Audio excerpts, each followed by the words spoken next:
नमस्ते दोस्तों, बहुत बहुत स्वागत है आप सबका फिर से एक बार सरकारी परीक्षा यूट्यूब चैनल पे। और आरआरबी ग्रुप डी की मेमोरी बेस्ड जो साइंस के क्वेश्चंस कर रहे हैं हम और एनालिसिस कर रहे हैं, तो उस सीरीज में आपका बहुत बहुत स्वागत है। तो आरआरबी ग्रुप डी की दोस्तों जो है फेज 3 है, अपने अंतिम पड़ाव पर लगभग पहुंच चुका है। और अब जो बाकी है फेज 4, उसकी तैयारी हमें करनी है काफ़ी अच्छे से। फेज 4 के जो बच्चे हैं वो अपना एग्जाम सिटी वगैरह के पहले प्लान कर लें, सबसे पहली बात। और एग्ज़ाम की प्लानिंग कैसे करनी है, क्या क्या चीज़ों को पढ़ना है, वो चीज़ हम यहाँ पे आपको बता रहे हैं। तो साइंस के क्वेश्चंस को हम डिस्कस करेंगे। साइंस जो है आपका कैसे योगदान दे सकता है ग्रुप डी की जॉब पाने में, वो हम जानेंगे। और साइंस पढ़ने के लिए क्या करना है, थोड़ा सा स्मार्ट अप्रोच से हमें आगे बढ़ना है। हमें पढ़ना है सबसे इम्पॉर्टेंट क्या, NCERT, ये याद रखेंगे। NCERT की 9 और 10 की पुस्तक जो है साइंस की, आप अगर पढ़ लिए आप तो 25 क्वेश्चन साइंस के टोटल आते हैं।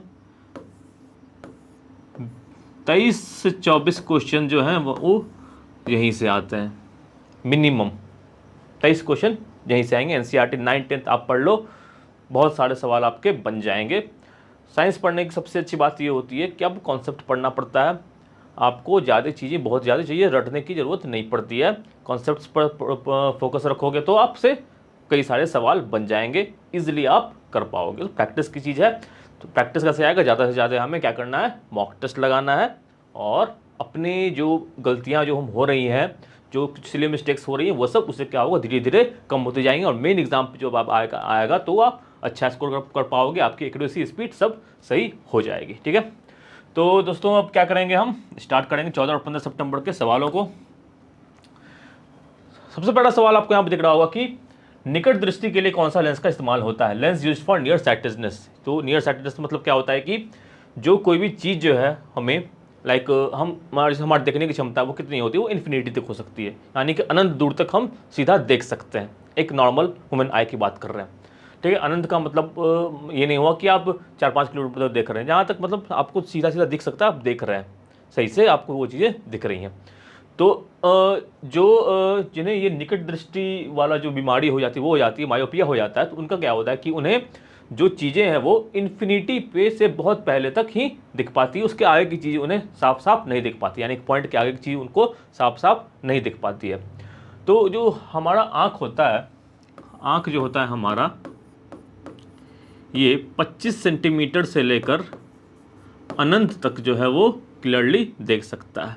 ठीक है, अगर कोई भी आँख जो है वो इसके कैपेबल नहीं है तो क्या कहते हैं हम, तो हम कहते हैं कि उस आँख में थोड़ी सी खराबी आ गई, विजन का समस्या आ गया है। तो मायोपिया में क्या हो जाता है कि ये इन्फिनिटी से थोड़ा कम हो जाता है, या मतलब हो गया आपका 100 सेंटीमीटर ही रह जाता है। ठीक है, या 50 सेंटीमीटर ही रह जाता है, इन्फिनिटी से ये कम हो जाता है। तो ऐसा होता है कि अब मायोपिया में जब आपकी आँख मायोपिक हो जाती है तो हमें क्या यूज़ करना पड़ता है, तब हम यूज़ करते हैं दोस्तों क्या, कनकेव लेंस को यूज़ करते हैं। क्या यूज़ करते हैं दोस्तों, कनकेव लेंस, यानी कि कनकेव लेंस को हम यहाँ पे, अवतल लेंस को हम यहाँ पे इस्तेमाल करते हैं। क्यों करते हैं, अवतल लेंस का कार्य क्या होता है, प्रकाश की किरणें इस पे जा रही है तो क्या करता है, थोड़ा सा ये छितरा देता है। क्या करता है, थोड़ा सा ये छितरा देता है। जब किसी को मायोपिया होता है तो क्या होता है कि जो उसकी आँख में जो क्या है इमेज, रेटिना पर बनने के बजाय रेटिना से थोड़ा सा पहले बन जाता है। आँख का लेंस कौन सा होता है, ये भी पूछा जा सकता है। आँख का लेंस होता है दोस्तों उत्तल, कन्वेक्स होता है हमेशा। ठीक है, आई लेंस क्या होता है, कॉन्वेक्स लेंस होता है। आई, तो देखो क्या हो रहा है, यहाँ पे यहीं पे इमेज इसका बन जा रहा है, यानी कि यहाँ पे बनना चाहिए, रेटिना इसका स्क्रीन होता है, रेटिना से पहले इसका इमेज बन जा रहा है। तो अब क्या करना चाहिए दोस्तों, तो अब हमें ये करना चाहिए कि हमें जो है वो इमेज को इसको वापस रेटिना पे लाना है। तो क्या करना पड़ेगा, प्रकाश किरणों को थोड़ा सा हमको छितराना पड़ेगा। तो अगर हम कनकेव लेंस ले आते हैं सही तरीके से, तो प्रकाश लेंस क्या थोड़ा सा छितरा के होगी। अब छितराने के बाद क्या होगा, ये जो अब सही जगह पर अब जो प्रकाश की किरणें वो पड़ी जाएगी, रेटिना पर पड़ेगी, और हमें सही सही जो इमेज है वो दिखने लगेगा। ठीक है, तो कनकेव लेंस हम यूज़ करते हैं किसके लिए, जब हमें मायोपिया होता है। अब जब हम हाइपरमेट्रोपिया होता है, जब हमें दूर की दृष्टि मतलब तब होता है जब हम नज़दीक की चीज़ें जो है वो नहीं दिखने लगती है। 25 सेंटीमीटर मिनिमम है, तो ये 25 सेंटीमीटर होकर समझ लो हो गया 40 सेंटीमीटर, यानी कि हम 40 सेंटीमीटर से पहले की जो चीज़ें हैं वो नहीं देख पा रहे हैं। अब इसे वापस 25 सेंटीमीटर पर लाना है। तो क्या करना पड़ता है, तो हमें एक ही उत्तल दर्पण यहाँ पे लगाना, उत्तल लेंस जो है वहाँ पे लगाना पड़ता है। अब इस केस में क्या हो रहा है इसको समझते हैं थोड़ा सा। ये केस आपने समझ गए होंगे, तो उस केस में क्या हो रहा है, जैसे कि हमारी ये आँख है, ठीक है, ये रेटिना है, तो जो इमेज है वो क्या हो रहा है, वो रेटिना के आगे जाके बन पा रहा है, सही जगह पर नहीं बन रहा। पहले में क्या होता, पहले यहीं बन जाता था, अब क्या हो रहा है, बहुत आगे जाके बन रहा है। अब हमें इसको ठीक करना है, तब देखो तब क्या करना पड़ेगा, प्रकाश किरणों को थोड़ा सा इस ओर झुकाना पड़ेगा। तो जो कन्वर्जिंग लेंस होता है, कन्वर्जिंग लेंस कौन सा होता है, कनकेव लेंस, उत्तर लेंस जो होता है, जो प्रकाश किरणों को एक दिशा में मतलब कि एक फोकस पर क्या करता है, जोड़ने का काम करता है। तो हम क्या करते हैं, तो उस केस में क्या यूज़ करते हैं दोस्तों, उस केस में हम यूज़ करते हैं उस केस में यूज़ करते हैं क्या, कॉन्वेक्स लेंस का। किसमें, जब आपको हो जाता है क्या, हाइपरमेट्रोपिया। जब आपको हाइपरमेट्रोपिया हो जाता है, यानी कि दूरदृष्टि वाली बीमारी हो जाती है कि आपको दूर की दिख रही है लेकिन पास की नहीं दिख रही है, तो उस केस में क्या होता है, हम यूज़ करते हैं क्या, कॉन्वेक्स यानी कि उत्तल लेंस। ठीक है, तो इन चीज़ों को याद रखेंगे कि हाइपरमेट्रोपिया होता है तो हम क्या यूज़ करते हैं, तो हम यूज़ करते हैं कॉन्वेक्स लेंस, और मायोपिया होता है तो हम यूज़ करते हैं क्या, कॉनकेव लेंस। ठीक है, और अगर दोनों हो जाए तो हम यूज़ करते हैं बाइफोकल लेंस, यानी कि ऐसा लेंस यूज़ करते हैं जिसमें दोनों जो होता है थोड़ा का फोकल लेंथ आँख का हो सकता है। ठीक है, तो आपने बुजुर्गों को देखा होगा उस तरह के लेंस का इस्तेमाल करते हुए। और इस तरह से भी सवाल पूछा जा सकता है कि अगर किसी को मायोपिया हुआ है तो उसका पावर कैसा लगेगा, नेगेटिव होगा कि पॉजिटिव होगा। तो कॉनकेव लेंस हम यूज़ कर रहे हैं, कॉनकेव लेंस का पावर क्या होता है दोस्तों, हमेशा नेगेटिव होता है। और कॉन्वेक्स लेंस अगर हम यूज़ करते हैं तो इसका पावर क्या होता है, हमेशा पॉजिटिव होता है। तो किसी को हाइपरमेट्रोपिया होगा तो उसको कौन सा लेंस लगेगा, उसको पॉजिटिव लेंस लगेगा H+, और किसी को मायोपिया होगा तो उसको क्या लगेगा, उसको कॉन्वेक्स लेंस, कॉनकेव लेंस यहाँ पे लगेगा। ठीक है, मायोपिया में लगेगा क्या, कॉनकेव लेंस जो कि पावर होगा नेगेटिव, और जब हाइपरमेट्रोपिया होगा तो क्या लगेगा, आपको लगेगा कॉन्वेक्स लेंस और पावर होगा क्या, पॉजिटिव। तो ये चीज़ हमें क्या करनी है, अच्छे से ध्यान रखनी है। अब मायोपिया पर सवाल पूछा गया है, हाइपरमेट्रोपिया सवाल पूछा जा सकता है। इस तरह का सवाल पूछा जा सकता है कि मायोपिया हुआ है तो किस तरह का लेंस यूज़ करेंगे, पॉजिटिव या नेगेटिव। हाइपरमेट्रोपिया हुआ तो किस तरह का लेंस यूज़ करेंगे, पॉजिटिव या नेगेटिव। इस तरह के सवाल अब पूछे जा सकते हैं। फाड़ पॉइंट क्या होता है, फाड़ पॉइंट होता है इन्फिनिटी, ये जो हमने चर्चा की थी अभी 25 से इन्फिनिटी, तो ये इसको क्या बोलते हैं, इसको बोलते हैं फाड़ पॉइंट, यानी कि यहाँ तक हम अधिक से अधिक देख सकते हैं। और उसको क्या बोलते हैं दोस्तों, 25 सेंटीमीटर को नियर पॉइंट, यानी कि इससे कम 25 सेंटीमीटर से पहले कोई चीज़ होती है तो उसे हम सही से देख नहीं पाते हैं।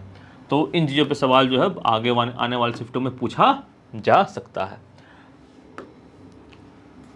अगला सवाल देख लेते हैं एक बार। तो ये सब कॉमन सवाल है, कई बार आ चुका है। तो इसमें पूछ रहा है कि object on centre of curvature image found will be, जब वक्रता केंद्र पर वस्तु है, जब वक्रता केंद्र पर वस्तु है, जब यहाँ पर वस्तु सेंटर कर्वेचर पर, तो इमेज कहाँ बनता है, तो देखो इमेज इस केस में जो हमारा कॉनकेव मिरर है, अवतल दर्पण है, उस केस में क्या बनता है कि जहाँ पर वस्तु है वहीं पर जो है उसका इमेज बन जाता है। कैसा इमेज बनता है, प्रकाश सही में मिला तो रियल इमेज बनता है, वास्तविक बनता है, इन्वर्टेड बनता है, और सेम साइज का बनता है, सेम साइज का। घुमा के भी पूछ सकता है कि सेम साइज का इमेज जो है किसी वस्तु का सेम साइज का उसी आकार का जो छवि है वो कब बनती है, तो छवि उस आकार की कब बनती है, जब वस्तु जो होती है वो वक्रता केंद्र पर रखी होती है, जब वस्तु जो होती है वो सेंटर ऑफ कर्वेचर पर रखी होती है। तो अगला सवाल मैग्निफिकेशन ऑफ लेंस का सीधा सीधा फॉर्मूला पूछ गया था, कई बार चर्चा कर चुके हैं। ये होता है V/U, और इस केस में क्या होता है, इस केस में ये होता है पॉजिटिव। अगर मिरर का पूछा जाए तो V/U ही होता है और नेगेटिव हो जाता है, -V/U इसका हो जाता है, मिरर का हो जाता है। न्यूमेरिकल से वगैरह पूछा गया था 1/f = 1/U + 1/V lens mirror formula पे, और लेंस फार्मूला पे जब इसका माइनस हो जाता है मिरर लेंस, ऐसे याद रखेंगे तो याद रहेगा मे बी 1/V 1/U। ठीक है, तो इसको याद कर लें अच्छे से। 1/f अगर पॉजिटिव हो जाता है U भी तो क्या हो जाता है, ये हो जाता है मिरर का फार्मूला, और नेगेटिव हो जाता है तो हो जाता है क्या, लेंस का फार्मूला। कई बार इस पर न्यूमेरिकल बना चुके हैं, जितना न्यूमेरिकल बनाओगे उतना भी आपको होगा, ये फार्मूला होगा वो याद रहेगा। तो अधिक से अधिक न्यूमेरिकल बनाना आप शुरू कर दें, उससे क्या होगा, फार्मूला आपको याद करने में आसानी होगी, मिरर का और लेंस का, आवर्धन का भी, और दोनों लेंस और मिरर के दोनों के आवर्धन का भी, और दोनों का जो ये सूत्र होता है वो भी आपको याद रहेगा। आगे बढ़ते हैं दोस्तों। ये केमिस्ट्री कुछ क्वेश्चन हैं जो पूछे गए हैं, जैसे कि एक सवाल पूछा गया मॉडर्न पीरियोडिक टेबल किस पे आधारित होता है। बहुत ही आसान है, ये आधारित होता है एटॉमिक मास पे नहीं, ये आधारित होता है एटॉमिक नंबर पे। किस पे होता है? एटॉमिक नंबर पे। मॉडर्न मेंडलीव का पूछा जाए तो क्या होगा? मेंडलीव अगर पूछा जाए तो क्या होगा? एटॉमिक मास होगा। ठीक है, डोमिनेंट के त्रिक पे सवाल लगातार पूछे जा रहे हैं। पीएच ऑफ एसिडेंट कितना हो दोस्तों? 5.6 होता है, इसकी चर्चा हम कर चुके हैं। प्रोडक्ट ऑफ न्यूट्रलाइजेशन रिएक्शन क्या होता है? उदासीन रिएक्शन जो अभिक्रिया होती है उसका प्रोडक्ट क्या क्या बनता है? तो उदासीन रिएक्शन पहले होता क्या है? ये एसिड और बेस के बीच का रिएक्शन होता है, क्षार और अम्ल के बीच का ये रिएक्शन होता है, इसको हम कहते हैं क्या? उदासीन अभिक्रिया। क्या कहते हैं दोस्तों? उदासीन अभिक्रिया। अब अम्ल और क्षार मिल रहा है तो क्या बनेगा? बनता है लवण यानी कि साल्ट, और बनता है पानी। लवण और पानी बनेगा। इसका सही उत्तर क्या होगा दोस्तों? लवण और पानी। ठीक है, अगर आपसे सवाल पूछा जाए कि अगर कोई धातु एसिड से रिएक्ट कर रही है, कोई मेटल और जो एसिड का जो रिएक्शन हो रहा है, अभिक्रिया हो रही है, तो उसमें क्या बनता है? तो उसमें हाइड्रोजन गैस बनता है। ऐसा भी सवाल पूछे जा सकते हैं। तो आइडेंटिफाइंग टाइप ऑफ रिएक्शन यानी टाइप ऑफ रिएक्शन, किस प्रकार की अभिक्रिया हो रही है उसको परखने की भी क्वेश्चन आ सकता है। तो संयोजन, कॉम्बिनेशन मतलब दो चीज़ें मिलकर एक चीज़ बना रही हैं। अपघटन एक चीज़ टूट के दो तीन चीज़ बन रही है। द्विविस्थापन विस्थापन की चर्चा हम कई बार कर चुके हैं। उपचयन या अपचयन अभिक्रिया, इस तरह के टाइप्स ऑफ जो रिएक्शन होते हैं इस पर सवाल आ रहे हैं लगातार। पीरियोडिक टेबल पे सवाल आ रहे हैं कि एलिमेंट इन थर्ड ग्रुप, तो कुछ एलिमेंट देख के पूछा जा रहा है कि इनमें से थर्ड ग्रुप हैं कौन नहीं है। तो जो भी जो पीरियोडिक टेबल मॉडर्न अगर आप देखें तो first second third fourth group या और कुछ इंपॉर्टेंट ग्रुप वन मेटल्स और नॉन मेटल्स के कौन कौन से एलिमेंट हैं नहीं है वो आप याद कर लें। एक सवाल जो कई बार पूछा जा चुका है वो है ग्रुप ऑफ हैलोजन कौन सा होता है? तो भाई ग्रुप ऑफ हैलोजन 17 होता है, ये तो भूलना ही नहीं है। तो एक सवाल आपसे पूछा गया कि इलेक्ट्रिसिटी से कि, और ये थोड़ा सा मतलब अच्छा सवाल है। ये सवाल क्या कह रहा है कि if the resistance is doubled how the heat energy will change at the same voltage. कह रहा है क्या कि अगर जो है रेजिस्टेंस जो हो गया वो अगर हम कर दिए दोगुना इसको, ठीक है, हीट एनर्जी कैसे चेंज करेगा अगर वोल्टेज इसमें सेम है, सेम टाइम पर। ठीक है, यहाँ पे सेम टाइम भी यहाँ पे टर्म यूज होगा। तो हीट एनर्जी कितना होगा दोस्तों? I has equal to V square बटा आर होता है। तो क्या रहा है कि पोटेंशियल डिफरेंस चेंज नहीं हो रहा है, यानी कि ये कांस्टेंट है इंटू टी। तो समय भी उतना ही है, ये भी उतना, ये दोनों क्या हो गया? कांस्टेंट हो गया। तो हम कह सकते हैं कि हीट जो होता है वो रेजिस्टेंस के इन्वर्सली प्रोपोर्शनल होता है, यानी कि जैसे जैसे रेजिस्टेंस बढ़ेगा वैसे वैसे हीट क्या होगा? कम होगा। तो अगर रेजिस्टेंस यहाँ पे क्या हो गया? कह रहे हैं कि अगर रेजिस्टेंस यहाँ पे दोगुना हो जाता है, अगर रेजिस्टेंस यहाँ पे दोगुना हो जाता है तो हीट एनर्जी क्या होगा? हीट एनर्जी जो होगा वो आधा हो जाएगा, है ना। इन्वर्सली प्रोपोर्शनल, जिस रेशियो में रेजिस्टेंस बढ़ेगा उस रेशियो में हीट एनर्जी क्या होगा? वो कम हो जाएगा। तो यहाँ पे आप देखो कि इस सिचुएशन में ध्यान दीजिए, प्रश्न को ध्यान से पढ़ें। वोल्टेज सेम है, करंट सेम नहीं है, वोल्टेज सेम है, तब क्या होगा उसको हमको पता लगाना है। तब वोल्टेज अगर सेम है, अगर ये भी सेम है, तो हीट क्या हो रहा है? रेजिस्टेंस के इन्वर्सली प्रोपोर्शनल हो रहा है। रेजिस्टेंस अगर दोगुना हो गया तो हीट क्या हो जाएगा? हीट हो जाएगा आधा, यानी कि 2 गुना से ये कम हो जाएगा, 2 गुने के 2 के फैक्टर से ये कम हो जाएगा। ठीक है, तो V equal to I R, इस पर नंबर कई सारे आ रहे हैं। अगर अच्छा इस सवाल में अगर पूछ दिया जाए दोस्तों कि अगर करंट कांस्टेंट है तब क्या होगा? तब देखो तब क्या होता है formula is equal to I square R T. अब करंट कांस्टेंट है, अगर इसमें करंट ही कांस्टेंट रहता तब क्या होता? तब हीट जो है वो रेजिस्टेंस के डायरेक्टली प्रोपोर्शनल हो जाता। ठीक है, और तब क्या होता दोस्तों? तब हीट जितना बढ़ता उतना ही रेजिस्टेंस भी बढ़ता। तब इस केस में आंसर हो जाता है इंक्रीजेज बाय 2 टाइम्स। ठीक है, तो इन चीज़ों को अच्छे से ध्यान रखेंगे। और जो फार्मूला है, फार्मूले जो होते हैं I square R T, V square by R into T into V into I, ये तीनों कई बार पूछे गए, न्यूमेरिकल पूछे गए हैं, डायरेक्टली ये फार्मूले पूछ दिए गए हैं, और उस पर इस तरह के सवाल भी बनने के अब चांसेस हैं। तो वो अच्छे से इसको समझ लेंगे। V equal to I R के पे न्यूमेरिकल लगातार आ रहे हैं। रेजिस्टेंस पे रेजिस्टेंस दे के पैरेलल रेजिस्टेंस समानांतर में जो होती हैं रेजिस्टेंस को रख दिया जाता है या श्रेणी क्रम में रख दिया जाता है, उससे संबंधित सवाल लगातार बन रहे हैं। तो इस पर भी कई सारे न्यूमेरिकल आपको क्या करने होंगे? प्रैक्टिस लगातार करते रहने होंगे। एक सवाल पूछा गया था, change in magnetic field if number of turns in increasing solenoid. Solenoid यानी प्रणालिका जो होती है, इसमें क्या होता है कि अगर क्या करोगे, अगर आप कुंडलियों की संख्या बढ़ा दोगे तो क्या होगा? कुंडलियों की संख्या बढ़ा दोगे, आप देख लो ज़्यादा ज़्यादा मात्रा में करंट जो है वो इस जगह से पास करने लगेगी। और ऐसा अगर होता है तो क्या होगा, जो इसका जो मतलब क्या है ज़्यादा मात्रा तो वही रहेगी, ज़्यादा इंटेंसिटी, मेरे कहने का मतलब अधिक इंटेंसिटी से जो करंट जो है वो यहाँ से बहने लगेगी, विद्युत धारा अधिक हो जाएगी और यहाँ पे जो मैग्नेटिक फील्ड स्ट्रेंथ है वो बढ़ जाएगा, जो चुंबकीय क्षेत्र है यहाँ पे वो बढ़ जाएगा। और तो इसका आंसर क्या होगा कि चुंबकीय क्षेत्र जो होता है वो बढ़ता है।